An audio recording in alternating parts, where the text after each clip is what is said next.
마스터리 이제 마지막인데요. 오늘 책 중에 이제 마지막으로 여러분들이 마스터에 가는 과정에서 함정이 있대요. 그 함정을 에 대해서 좀 알아야 그 다음에 어떻게 대처할지를 아는데, 마스터로 가는 길에서 만나는 13가지 함정에 대해서 얘기했어요. 일단 이거는 마스터로 가겠다는 여정에는 반드시 한상성이라고 하는 원리에 의거해서 저항이 나타나는데, 기존의 삶의 패턴과 달라지기 때문에 충돌이 일어난다고 하고요. 목표에 집착하는 사람들 같은 경우에는 끝까지 못 간대요. 그래서 목표보다는 과정, 여정에 그 과정을 즐기라고 하고요. 또 중간에 나쁜 스승을 만나게 되면 자포자기하기 쉽다고 하거든요. 그래서 올바른 스승을 골라야 하는 그런 기준에 대해서도 여기 책에 나와 있고요. 경쟁을 부정하지 말라고 하거든요. 경쟁은 오히려 내가 갖고 있는 기술이나 여러 가지 연마를 할 수 있는 기회가 된다는 그 기회의 장으로 생각하라고 하고요. 그 다음에 경쟁을 하다 보면 내가 숙달하지 못했던 거, 보지 못했던 부분을 파악할 수 있기 때문에 그런 부분에 대해서도 얘기하고요. 게으름을 피우는 거에 대해서 얘기하는데, 은총적으로 게으름은 어떤 여유와 다르게 내가 나태해지거나 내가 그 길의 여정에 가겠다고 하는 걸 포기하는 거랑 똑같다고 하고요. 부상을 당하게 되면 또 마스터리 과정에서 또 빗겨나게 되는 거고, 약물의 유혹에 빠지는 경우도 있고, 그다음에 보통 바로 성과가 나오지 않으면, 보상이 주어지지 않으면 안 하는데, 이 보상에 의존하는 심리도 마스터리에 가는 과정에서 장애물이 된다고 하고요. 허영심을 버리지 못한 사람도 있대요. 이게 뭐냐면 내가 마스터에 가는 과정에서 뭔가 성취했거나 뭔가 깨달았으면 그걸 보여주고 싶어서, 남한테 인정받고 싶어서, 그 남한테 과시하고 싶은 욕구가 있다고 하거든요. 그거 버리지 못해서 마스터의 끝까지 여정에 참여하지 못한 사람이 있고요. 지나치게 진지한 사람이 있대요. 매사에 되게 엄숙하고, 근데 사실은 그 과정을 즐기라고 하는 의미는 뭐냐면 유머가 있어야 된다고 하거든요. 그 유머를 가진 사람들은 유연하고 또 에너지를 받아들이기 때문에, 이완되어 있기 때문에 경직되어 있지 않아서 훨씬 여정을 가는 길에 든든하다고 합니다. 일관성이 없다라고 하는 건데, 이게 뭐냐면 하다 말고 끝나다 뭐 조금 90% 하다 말고 안 되나 보다 싶어서 포기하는 사람들인데, 여기에 몰입이라는 단어도 얘기하고 있거든요. 그래서 굉장히 뭐 규칙적으로 꾸준하게 100% 완주가 아니라 중간에 중단되어도 다시 시작하는 힘, 그게 필요하다고 합니다. 그리고 가끔 완벽주의를 고수하는데, 우리는 마스터는 완벽함을 원하는 게 아니라 그 과정, 여정을 끝마치는 그 과정을 얘기한다고 얘기해서 그렇게 얘기하고요. 이 마스터리는 굳이 무술이나 기술, 전문적인 기술이나 이런 거에 특화된 게 아니라 일상생활에서도 마스터리를 활용하라고 하거든요. 이 대목에서 저는 이분이 아마 서양 사람인데도 불구하고 동양의 선을 접했던 것 같아요. 목표지향적 사고가 우리를 지배할 때는 인생의 의미가 별로 없대요. 그러니까 과정을 지키라는 거 하는 건데, 하찮은 일에도 마스터리의 원칙을 적용하면 많이 달라질 수 있다고 하면서, 특히 저는 집안일을 하면서 이 사람이 리듬을 엮였다고 하는데, 이게 뭐냐면 저희가 보통 선수행할 때 돌아봄하거나 알아차림을 하잖아요. 이걸 여기다가 썼더라고요. 설거지를 하는 자신의 움직임 하나하나를 온전히 인식한다. 두 손을 가장 많이 쓰는 일이지만 다른 신체 부위, 특히 다리와 복부, 어깨 등의 움직임과 자극을 의식한다. 모든 움직임이 몸의 중심에서 배꼽 몇 센티미터 아래의 단전에서 시작된다고 상상한다. 몸놀림은 성급하게 빨리 해치우려는 듯한 움직임이 아니라 효율성, 품격, 우아함이 담겨 있어야 한다. 설거지를 얼른 마치고 다른 일을 해야겠다는 생각 말고 그 순간 하늘에 온전히 몰입한다.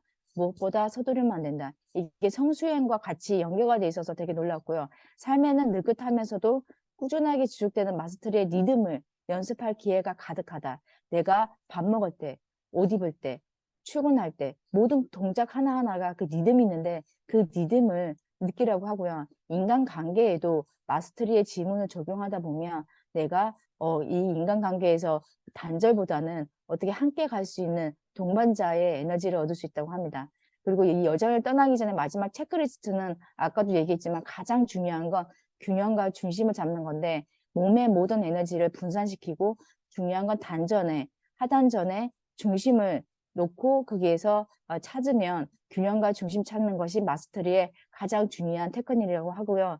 여기 아까 얘기했던 건 5가지 질문, 과거의 악습에서 돌아가지 않는 법, 마스터리에 필요한 에너지를 얻는 법은 이 책 장마다 다시 한번 구현해서 요약 설명을 하고 그 부분에 내가 체크리스트를 하다가 내 이 부분은 잘 모르겠네 하면 그 페이지로 돌아갈 수 있게끔 친절하게 해놨더라고요. 이런 부분은 조금 괜찮은 것 같아요. 결론에 제가 느낀 게 뭐냐면 이게 마스터리잖아요. 근데 마스터리 법칙이라고 2013년도에 미리 나와 있던 책이 있더라고요. 이 책이 또 로버트 그린이라고 하는 사람인데 권력과 뭐 이런 인간관계 이런 부분에 관련돼서 굉장히 법칙을 많이 내놓은 사람인데 로버트 그린이라고 하는 이 저자가 나오는 책은 그냥 사놓고 본다고 하시는 분도 있더라고요. 어린 나이에 모차르트가 그의 독창적인 작품을 남겼기에 사람들은 그를 하늘이 내린 천재라고 오해한다. 그러나 모차르트가 독창적인 작품을 쓰기 시작한 것은 작곡을 시작한 지 10년이 넘어서였다. 그 10년이라는 수련기 동안 모차르트는 그만의 내공을 키웠고 마침내 자신의 분야에서 독보적인 성취를 끌어낼 수 있는 마스터리를 확보했다. 이분이 얘기하는데 천재는 그냥 있지 않았대요. 10년 동안 내공을 쌓았고 그 내공이 꽃이 피었기 때문에 사람들이 순간적으로 이 사람은 천재성이 발휘된 거라고 얘기하지만 이 모든 천재들은 마스터리의 여정을 통해서 그 꽃을 피웠다고 하거든요. 그래서 이 마스터리는 그럼 천재만 하느냐? 아니다. 그냥 일생에 한 번쯤은 마스터리를 경험하게 되는데 혹시 한 일에, 한 분야에, 한 취미에 10년 이상 했다고 그러면 마스터리가 될 수 있는 지점에 와 있다고 하거든요. 그 마스터리를 어떻게 끌어낼 것인가는 한 번씩 이 마스터리 법칙을 보면서 얘기해야 되고요. 이 책은 자매품으로 추천드리고요. 여기에 기억에 남는 문장 중에 하나가 뭐냐면 여기였어요. 나이, 성장, 환경, 학력과 관계없이 당신을 구성하고 있는 것을 지금껏 한 번도 사용하지 못한 잠재력, 내 안의 잠재력을 사용할 수 있는 그 길이 마스터리라고 하고요. 제가 챗트 GPT에다가 물어봤어요. 야, 마스터가 되는 건 어떤 거야? 근데 제가 가장 놀랐던 건 뭐냐면 마스터가 되는 여정 중에 길 중에 하나가 있는데 이거는 간단하고 쉬운 길이 아니라고 하고요. 여기에는 3가지가 조합이 돼야 되는데 헌신과 지속적인 학습과 피드백인데 전 여기 중에서 3가지 중에서 단어 중에 피드백이 되게 중요한 것 같아요. 그래서 스승을 구하라고 하는 건데 보통 사람들이 마스터 여정에서 왜 이게 잘 안 되냐, 빨리 가지 못하냐 하는 뭐냐면 자문을 구하고 내가 잘못된 결점을 지적해주는 스승, 그리고 그 결점을 어떻게 보완할 수 있는지를 그걸 이끌어내 줄 수 있는 사람을 찾으면 그 피드백을 나한테 적용시켜서 다시 실행하고 이 과정이 없기 때문에 마스터리 여정에서 굉장히 많이 포기한다고 하거든요. 그래서 이런 부분은 한 번씩 공유해 볼 만해서 가져왔습니다. 오늘 이상하고요. 저는 다음 시간에 은유의 글쓰기 상담소를 할 건데요. 글쓰기 최정선을 처음에 발표했을 때 만나뵌 사람인데 이분이 지금 10년 동안 이제 출간한 글쓰기 과정에서 사람들이 굉장히 많이 물어봤나 봐요.